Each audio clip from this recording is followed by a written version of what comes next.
मशहूर चुनावी रणनीतिकार, political strategist, political analyst Prashant Kishor, जिन्हें लोग पीके नाम से भी जानते हैं। पीके आजकल बड़ी सुर्खियों में है क्योंकि अभी उन्होंने हाल ही में राहुल गांधी, प्रियंका गांधी से भी मुलाकात की थी। ऐसा कहा जा रहा है कि हो सकता है कि गुजरात चुनाव जो इस साल के अंत में होने हैं और साथ ही साथ 2024 के चुनावों के लिए कांग्रेस को जिताने पर बात हो रही है, प्रशांत किशोर कांग्रेस के साथ आ सकते हैं। लेकिन क्योंकि ममता बनर्जी वाले चुनाव के बाद, बंगाल चुनाव के बाद उन्होंने कह दिया था कि वो एक तरीके से अब किसी भी पार्टी के साथ काम नहीं करेंगे, चुनावी रणनीतिकार के तौर पर किसी पार्टी के साथ नहीं जुड़ेंगे। तो पर यह कहा जा रहा था कि भाई कहीं प्रशांत किशोर किसी के साथ जुड़ने तो नहीं वाले हैं, क्योंकि राहुल गांधी, प्रियंका गांधी के साथ मुलाकात हुई है, क्या कांग्रेस के लिए वो अपनी कसम तो नहीं तोड़ देंगे।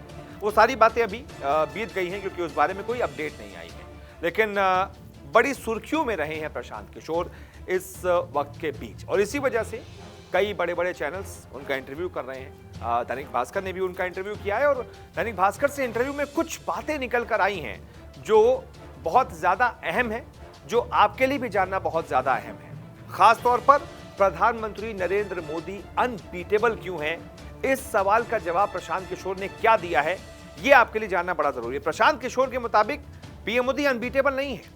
2024 के चुनावों में उनको हराया जा सकता है, लेकिन कैसे हराया जा सकता है, इसको लेकर एक रोड मैप बनाना पड़ेगा, एक प्लान बनाना पड़ेगा और उसको जमीन पर उतारना पड़ेगा। प्रशांत किशोर ने कहा, जब उनसे सवाल पूछा गया कि मोदी अनबीटेबल क्यों है, तो प्रशांत ने कहा वो अनबीटेबल है ही नहीं। 2014 में पूरे देश में मोदी जी को 31% वोट मिले, 2019 में 38% वोट मिले, लोकसभा में एक बार उनको 260 के आसपास सीटें मिली, 2019 में 300 के आसपास सीटें मिली। ऐसा तो है नहीं कि पूरी 500 सीटें वो जीत रहे हैं।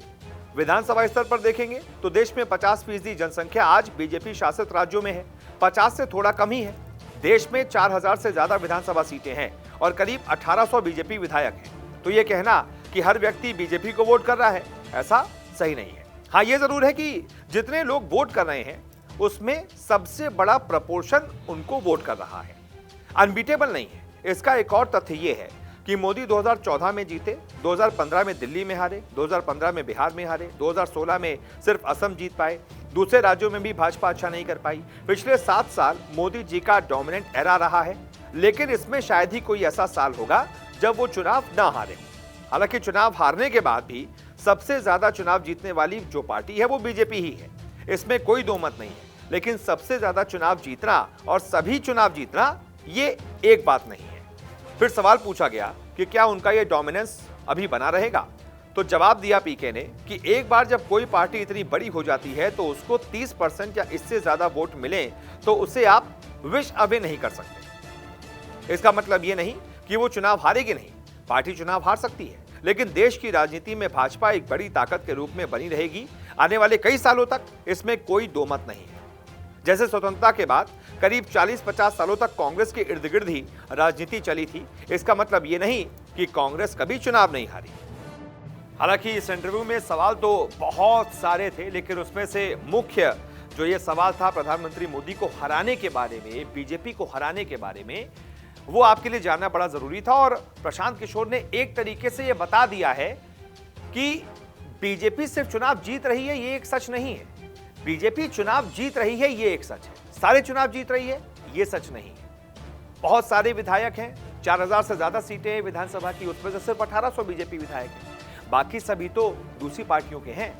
लेकिन हाँ, जो लोग वोट कर रहे हैं उसमें से एक बड़ा प्रपोर्शन बीजेपी को वोट कर रहा है, इसलिए वो जीत रही है। लेकिन वो अनबीटेबल नहीं है।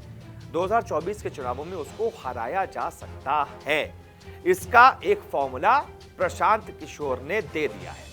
और साथ ही साथ इसी इंटरव्यू में उन्होंने सभी पार्टियों को साथ में आने पर, विरोधी मोर्चे को एक साथ होने पर, बीजेपी विरोधी पार्टियों को, विपक्षी पार्टियों को एक साथ होने पर भी एक बात रखी। और उन्होंने कहा कि इसको इस तरीके से भी लोग समझ नहीं पा रहे हैं कि बीते कई चुनावों में हमने देखा, 2015 में बिहार में यह शुरू हुआ था, महागठबंधन बना था, सभी बीजेपी विरोधी पार्टियां एक साथ आ गई थी, चुनाव जीत भी गई थी। लेकिन उसके बाद से यह फॉर्मूला सफल हो नहीं पाया है और कई बार तो विरोधी पार्टियां आ भी नहीं पाई, एकजुट भी नहीं हो पाई। उसका एक बहुत बड़ा कारण यह भी है कि उन पार्टियों को केंद्र में तो साथ में होना है, लेकिन राज्य में वो कहेंगे कि नहीं, हमें साथ में नहीं होना है, हमें यहाँ पर अकेले लड़ना है। जैसे कि अखिलेश यादव की पार्टी केंद्र में तो साथ में आ जाएगी, उत्तर प्रदेश में कहेगी नहीं, हम सबसे अलग लड़ेंगे और हम अकेले लड़ेंगे, हमको सबसे ज्यादा सीटें चाहिए। आरजेडी केंद्र में तो साथ में आ जाएगी, लेकिन विधानसभा में कहेगी नहीं, हमें अलग अपना कुछ सीटें चाहिए, हम साथ में नहीं लड़ेंगे। ये जो महत्वाकांक्षा है अपने अपने राज्यों को लेकर, इसकी वजह से भी एक मजबूत महागठबंधन विपक्ष का नहीं बन पा रहा है। अगर बन जाए तो फिर बात भी बन जाए विपक्ष की, 2024 में हो सकता है कि ऐसा हो जाए। तो ये एक फॉर्मूला दिया है, देखते हैं कि ये फॉर्मूला कितना हिट साबित होता है और क्या इस फॉर्मूले पर विपक्षी पार्टियां आप काम करती हैं या फिर नहीं। बहुत बहुत शुक्रिया फिलहाल इस वीडियो को देखने के लिए। नमस्कार, मैं हूं मानक गुप्ता। अगर आपको हमारा ये वीडियो पसंद आया हो तो इसे लाइक और शेयर जरूर करें, और हां, हमें सब्सक्राइब और फॉलो करना ना भूलें ताकि आप देश और दुनिया की कोई खबर मिस ना करें। तो जुड़े रहिए हमारे साथ और देखते रहिए न्यूज़ 24।